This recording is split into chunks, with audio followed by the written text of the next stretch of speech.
Hey everybody, it's Ed from the Whiskey Tangent Podcast here with another Whiskey Short, and joining me as always is Scott. Hey everybody. We also have a couple of the guests you heard last week who are joining us again. That's right. We have Andy. Hello. And Drew. Hello.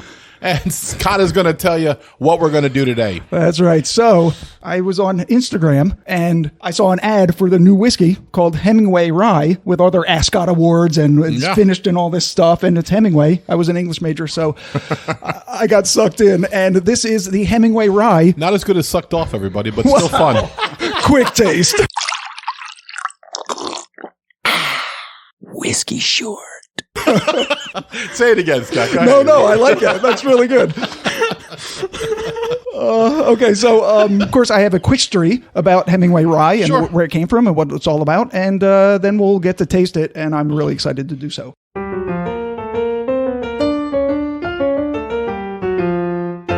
Hemingway Rye Whiskey was founded by a team with deep experience in Kentucky whiskey. Angel's Envy co-founder Steve Groth and 3 members of the Call family, 7th generation master distiller Ron Call and his sons Clayton and Jacob, who source, blend, and finish the whiskeys themselves.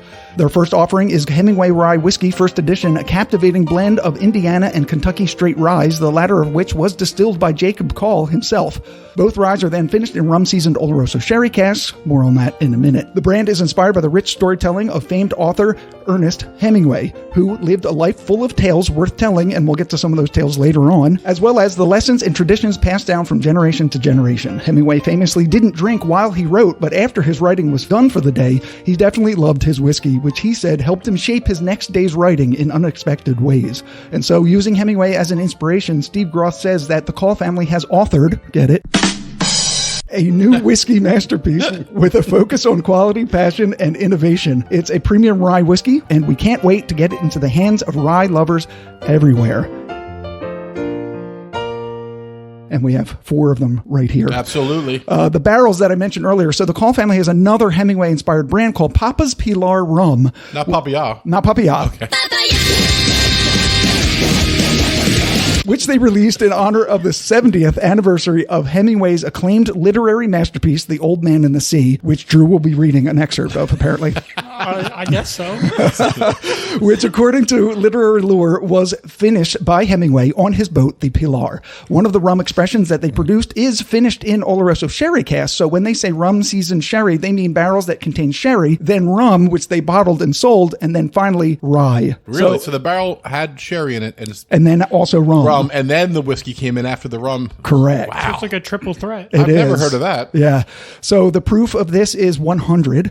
The age and the mash bill are sort of tied together. So 94% of this is a 9-year undisclosed Indiana rye, but I think we all know where that came from. Plus 6% is a 4-year 95.5 Kentucky rye, which is the one that Jacob Call did. Mm-hmm. And then they finished it in the rum-seasoned Oloroso sherry cask for an undisclosed period of time. Right. It won 2 double platinum awards at the Ascots, which I mentioned was what sucked me in.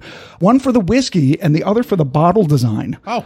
The price was $110. Well, that's a little rich for your blood. It is, and that's why I said I got sucked in by the ad. But 100 proof, most of it's 9 years, and it had all those special things. Plus, the bottle is freaking cool. I think it's fair. Yeah, so the bottle's got stuff actually like mounted on it. I'm trying to break the glass. Why does Ed hate the glass? It's got like a thing in the back, like a library book. Yeah. Where you can sign it out, where you can like put the tasting notes that you've tasted and your name. And like who you drank it with, too. Yeah, who you drank it with. Yeah. So it has a little pocket for like your library card. And then it talks about the story. And then on the front, it's got... I can't get the card back in. Can't get it back in? That's what she said. They both said sadness. And then on the front, the word rye is in these raised metal circles with an R, Y, and E. So, it's rye, rye, rye. It's a beautiful bottle. It's a beautiful bottle. All right, so... Right now, it's chilling in our neat glasses with a lid on it. Yep. I'm systematically swirling it a bit. Once again, if you haven't joined us in our devotion to the neat glass, go on to neatglass.com, order yourself 2, 4, 6, or a pallet, and put it in Whiskey Tan, and you'll get 10% off from our good friend George Manska. All right. So anything else we need to know before we smell? No, All that's right, it. Let's take it off. We're going to taste it Guys, take now. the lid off and make sure your nose is in the middle of the cylinder. Take a sniff. Oh, that's interesting. not what I expected. No, I expected like rummy wine smells. It's more rye and pepper spice than rummy or sherry notes. It smells more like what you expect just a regular old rye to smell like. Yeah, like a Willet rye would smell like this, in my opinion. Yeah, very herbaceous, like a Willet rye. Definitely can smell the spice on it. Can we break that down? Is there any particular spices? Are we getting cloves, cinnamon, anything like that? Or just like a rye woody spice. Yes, I said woody. Or we're just going to move past that. Drew's like, just going to let that go. I feel like I should be able to distinguish stuff, but I'm having trouble. Yeah, it's lighter on the nose than I expected. Yeah, and the neat glass, of course, minimizes some of the alcohol, so... I mean, there is a really fruity quality if you take a deeper sniff underneath all of that rye spice, which is very prevalent. But what fruit, though? You know what I'm going to say. You think it's cherry? I don't think it's cherry, but I was actually going to say it. I actually Cherry's in like everything. I actually think it's almost grapey to me. Oh. Like, not rapey, but grapey. Hemingway was a little rapey, just for the record. Whoa, was he? I'm thinking he probably was. Oh, come on. I feel like all of them around that time were. While we're smelling, let's talk Too about soon? the time period, really. Too soon? I'm just saying, I really feel like, was there a better job than being a writer like 1935? I feel like they sat around, right, in like Key West or the south of France in some type of a bungalow. Yes, both Right, places. Yes. drinking absinthe and heroin and Yeah. Oh, they were just 100% cracked fornicating, out. right? Playing Russian roulette and then writing a couple of pages, and then boom, they put out a masterpiece, and they go to London, then to toast the Right. town, and then boom, they just fade back into the countryside to just live this, I don't know, like a rich bum, like just lay around and just Apparently Yeah. rape people. Right. Well, being rapey just means like, hey, aren't you grown up? Sometime. Really not actually raping, but No, just kind of being like, just oh, inappropriate. aren't you all of 16 years old? Aren't you a beautiful? This is 1930, people, not me talking. This is Hemingway talking. Inappropriate. Right. Right. I'm not being inappropriate. He is. You put the rape in inappropriate. All right. We're not really getting a lot. I just tasted it. Let's taste it. Yeah. Oh, wow. That is really, really a lot sweeter than the nose. A lot sweeter. So much pepper at the end. I know. Oh, there's so much pepper at I the just end. rushed through it all, but that's how I experienced it in full time for you all. All right. So the grape that you were smelling, I can absolutely taste it. I taste a lot of wine influence on this. The Oloroso my sherry, God, yeah. that's what that must be. And then the rum's there too, in a wholly different place. Like a vanilla, molasses vanilla. Yeah, it has, and that little bit of like rum funkiness, that Yeah. odd flavor that you get with rums. And old rum, because remember, it's in a barrel. So rum, you Yeah. know, rum changes really quickly. I think rum's a very fragile spirit. I'm getting a lot of vanilla sweetness right Yeah. up front. It feels like more like a bourbon than a rye just from the vanilla, but still the rye spice kind of comes in afterwards and still gets you. Yeah, I agree. It does comes- have yep. some bourbon notes to it, but the rye punches you right in the throat. Got you in the first half. Now I'm going to get you in a second. Exactly. Scott and I have to try to discuss what is a finish. Is the finish included? I know. The burning in the back of my throat right now that I'm still having from my sip from 30 seconds ago. Yeah, like how long does the Like finish we're actually often last? confused about when. That's one thing I'd like an expert, one of these super judges to tell me when the finish is supposed to stop. Like the I would say that somebody would say when the liquid is gone. Yeah. That's when the finish should the stop. finish should echo like 5 seconds. But right? it doesn't, though. Yeah. Like sometimes a whiskey like this lingers on past that. Right. Well, sometimes you have that oily mouthfeel we talk about where it kind of sticks to your tongue a little bit. So then Yeah. the flavor is lingering because it's still there. Yeah. The swallow didn't fully clear your palate. Right. So, yeah, I think I need the bottle back for another splash shot. Okay, you go ahead. I overanalyzed, which I tend to do. Andy, what happened to you? I found that the second sip, the pepper wasn't as hot at the second half. Okay. The sweetness stayed a little bit longer on the second sip. All right. I mean, it's still there and it's Yeah. still lingering, but the sweetness stayed a little bit more. My guess is that dropping some water in it is going to further what you just said, Andy. It's going to extend the sweetness a little bit longer, and the spiciness will still come at the end, but it'll be a little bit more subdued. Let's see if I'm right. Yeah, we're going to add some water in? Yeah. Okay, me too. It almost washes away some of the sweetness in the beginning. And I think it makes it harsher at the end. Wash it away, I wash it agree away. with that I don't- completely. It I kind of don't- had the opposite effect. Yeah, I don't think it really helps. Well, let me taste it before. Now you're influencing me. All right, everyone shut up so you Ew. can taste No, it. I'm kidding. So in order to combat this, we'll just pour more. So why are we getting a little bit more of a harsh burn at the end with adding 8 drops of water? Oh, jeez, that was a little bit too much. Well, that was an Ed pour. It certainly was. Yeah, I don't know why with this particular spirit. It brings out more of the oaky, woody. Yeah. Because this has been finished in something that was Right. sort of double barreled before.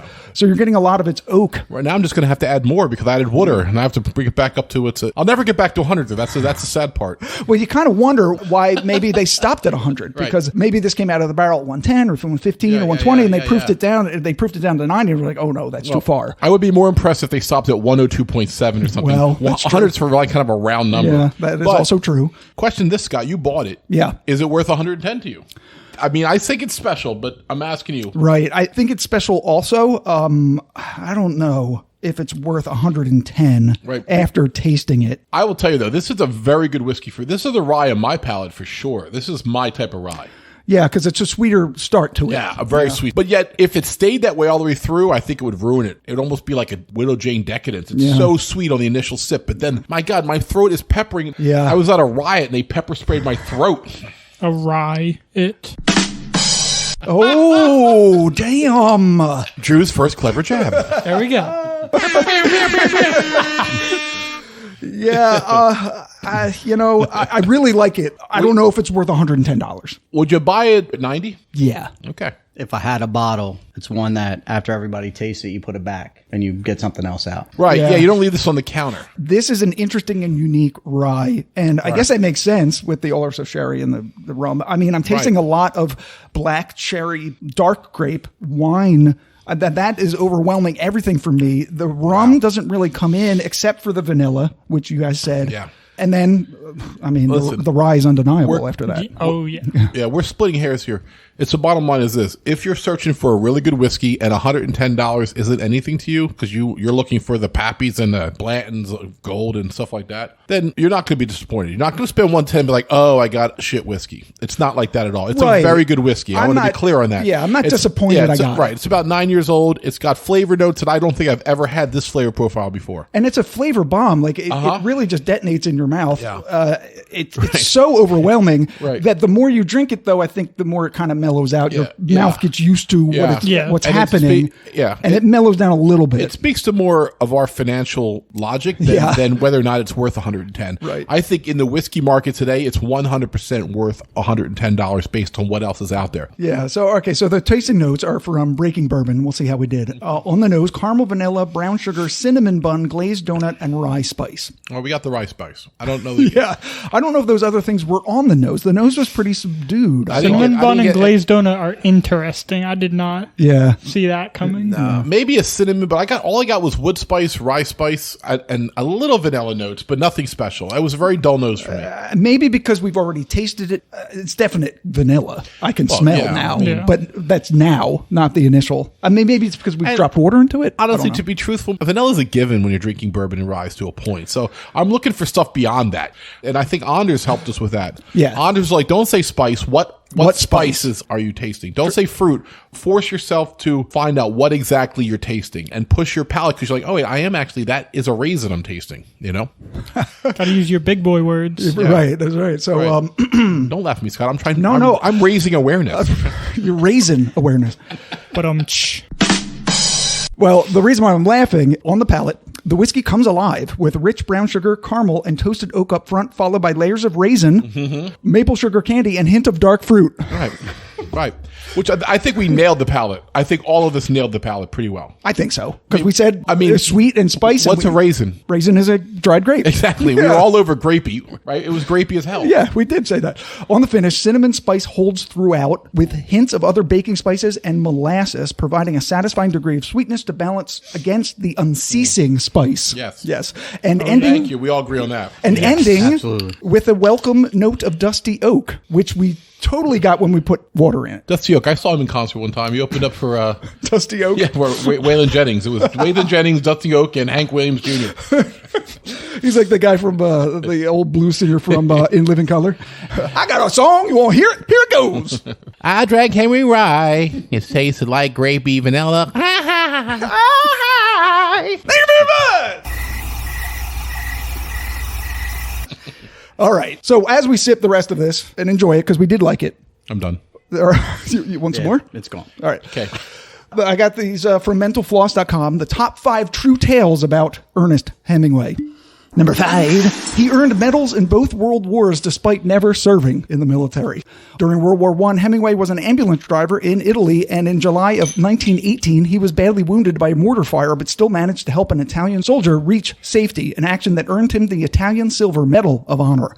Almost 3 decades later, he was awarded the Bronze Star, the 4th highest U.S. military honor, for courage displayed while covering the European theater in World War II as a journalist, making him one of the very few civilians to ever earn the honor. 2 medals in 2 world wars, and he never served in the military. That's incredible. Didn't he also witness the Spanish Revolution? Franco was in charge of Spain. Yeah. I thought he witnessed that. He was probably there too. Dali did too. That's where Dali's painting started getting warped, as he watched all the violence in the... doing acid. Well, besides that, yeah. But I'm saying... I'm going to look it up real quick. Okay. 2 hours later. So in March 1937, Hemingway traveled to Madrid to observe conditions firsthand during the Spanish Civil War. His experience during the Civil War provided material for what many consider his best and most famous novel, For Whom the Bell Tolls, 1940. So this is before World War II. Yeah, and before Metallica.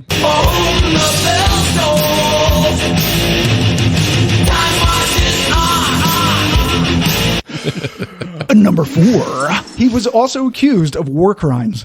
Following D-Day on June 6, 1944, when Hemingway was not allowed to disembark on Omaha Beach because, again, he was a civilian, he instead ended up leading a band of fighters in Rambouillet, France, on a mission to gather intelligence. The problem is, according to the Geneva Convention and common sense, journalists aren't allowed to lead troops. The Inspector General of the Third Army charged Hemingway with serious offenses, including removing patches from his clothing that identified him as a journalist, stockpiling weapons in his hotel room, and commanding a faction of armed operatives. However, he was eventually cleared of any wrongdoing. Because he was Hemingway. Take that, Geneva Convention. That's right. Talk about a man's man, am I right? I mean... The dude was awesome. I will say this. The Hemingway at the end, he was kind of like burned out a bit. Yeah, old and drunk. And after he had a bad plane crash, and he was on painkillers, and he kind of went out in a bad way. But yeah, when he was like 30, the dude was a G. Yeah. He was a tough guy, man. They built him different back then. Yeah. Well, that's how Andy's built. But Andy would have been great in 1930. Andy, 5'8" of him. Shade. Yeah. Height shade from his own son. Wow. Less of a target. He would live longer. Drew, you'd have got cats 2 seconds onto the beach. Like, shoot the tall one first. That's right. but don't feel bad, Drew. I wouldn't even get off the damn landing craft. Like, you're blocking the door. Get out of the way. We're trying to invade France. And I'd be Human like, shield. It's like we're hiding behind you. right. I get hit by 800 bullets. If you're aiming from a half mile away, who are you aiming at? Like, Drew or me? I'm like, I'm aiming at me from a half mile away. Yeah. And Andy could be next week. They would all go over his head. Number 3, his Key West house had a urinal stolen from his favorite bar. How do you steal a urinal? Well, yeah. Hemingway wrote several iconic works at his house in Key West, Florida, but it's also where he converted a urinal from a local bar into a fountain. Sloppy Joe's was That's nasty. I think it's still there. was a favorite watering hole of the author. So when the place underwent renovations, Hemingway took one of the urinals as a memento, justifying the theft by saying, "Well, I figured it was already mine, seeing how much money I poured into it over the years." I've seen his house in Key West. It was a nice but very pedestrian house. Nothing very overt. Right. But a very good location. Yeah. You saw the fountain? The urinal fountain? I was just walked by it. I didn't get all into it. I didn't stalk it. I'm just like... You didn't pee in it. No, that would have been awesome. What a great Or story. drink from it. I should have lied and said I did that. Right. Drank from the fountain of life. Oh. For the Fountain fountain. of piss. All right. Wow. You're in trouble. Whose son is this? Number 2, Ed, you reference this. Yeah. He and his wife almost died in back-to-back plane crashes. Yeah. In 1954, this is wild, Hemingway and his fourth wife, time and life correspondent. Fourth wife. Time out. Yeah, not an easy guy to get along with. I believe his fourth and last wife. Right. Time and life correspondent Mary Welsh were vacationing in the Belgian Congo, like you do, when their sightseeing charter flight clipped a pole and crashed into the jungle. The next day, when attempting to reach medical care in Uganda, they boarded another plane, which also crashed, leaving Hemingway with burns, a concussion, and his brain leaking cerebral fluid. When they got to Uganda, by truck this time, journalists had already published reports about their deaths, so they got to do something most people don't, read their own obituaries. That's fascinating, but I will tell you this. There are few more horror stories of what colonialism in Europe did to Africa than what Belgium did to the Congo. Yeah. Don't read those stories if you have any type of desire to sleep tonight. And I don't know why that's where you would vacation. And I say they bought their tickets. I say let them crash. Number 1. And the number one true tall tale of Ernest Hemingway's life. He examined parts of F. Scott Fitzgerald in a Paris bathroom. What? Oh boy. Oh boy. In Hemingway's memoir, A Movable Feast, which chronicled the time of his life that he spent in Paris, he claimed to have had quite the memorable encounter with the great Gatsby author F. Scott Fitzgerald. Hemingway wrote that Fitzgerald said his estranged wife Zelda had mocked his manhood and claimed it was so small that he'd never be able to satisfy another lover. Shade. Wow. So Hemingway offered to investigate the matter and render a verdict. He and Fitzgerald adjourned to the bathroom at Michaud's, a popular restaurant in Paris, to examine the organ in question. Upon inspection, Hemingway assured Fitzgerald that his physical endowment was of a totally normal size and suggested that he check out the nude statues at the Louvre for confirmation. Wow. Me and Scott are pretty good friends, but there's a line. There's a line, and that's the line. The line starts at the waistband. Ends around the knee. Right there. We're going to go to the knee, not even mid-thigh. I'm going to the knee. Just to the knee. Yeah, we're going knickers at this point. Knickers. We're going short pants of like Old Elizabeth in English. Pantaloons. Shit. Woo. I mean, you could do another 10 on him. You could. There were 5 more, but they weren't quite as fun as those. Let's quit while they get as good. All right, yeah. So, final thoughts on the whiskey itself. Drew? Very rye heavy, very spicy. Yeah. On the finish, especially, but still very good, very complex. Yeah, it's delicious. I mean, it's a beautiful color. Look at it in the bottle. It's very yeah. deep, dark, almost like a garnet. There's some purple in there. I would definitely drink this again. No question about it. If I went out and I saw that on the menu, I'd be like, all right, I'll have some of that. Right. And once again, we also stress to you that if you want to try an upscale whiskey, but you don't feel like buying the whole bottle, overpay for a dram. Get an $18 dram and call it a day. I like it. I definitely would drink this again out. Would I buy it? I mean, a couple years from now, I might be like, what's the 115? I'm like, whatever. I'll buy it to Scott as a joke. It's good. It's good. I would tell you now, if it was 90, I'd buy it once or twice a year. I like it that much. It's one of my favorite ryes I've ever had. Yeah, I mean, it is delicious. The reason why I got it, because I really trust the Ascot Awards, especially after doing our Whiskey-mentary on tasting competitions and how they work. It won the double platinum, which is their highest award, which means everybody on their panel thought it was a platinum. And when everybody thinks it's a platinum, that's how it gets double. Would you vote a platinum, Scott? Yeah. Absolutely. So would I. Yeah. And you know what? We've talked about how 125 and under is a sweet zone for us. You know what I mean? It's in the sweet zone for us to uptick. We used to uptick on Blood Oath, but now they're like 160, 170, so I don't buy Blood Oath anymore. I just don't need it. I liked it when it was 110, 115. Just like Booker's. If Booker's goes to 125, 130, I'm going to have to evaluate because that's a little bit more than I like to pay. But I guess every year we got to up it to $5 at least, right? We have I know, right? We have to do like a COLA, a little cost of living allowance for it. Right. All right. So if you want to give Hemingway rye a try, I say go for it. You deserve it. You work hard. Treat yourself to a good rye whiskey. So for the Whiskey Tangent Podcast, I'm Ed. I'm Scott. I'm Drew. I'm Andy. Cheers, everybody. Later.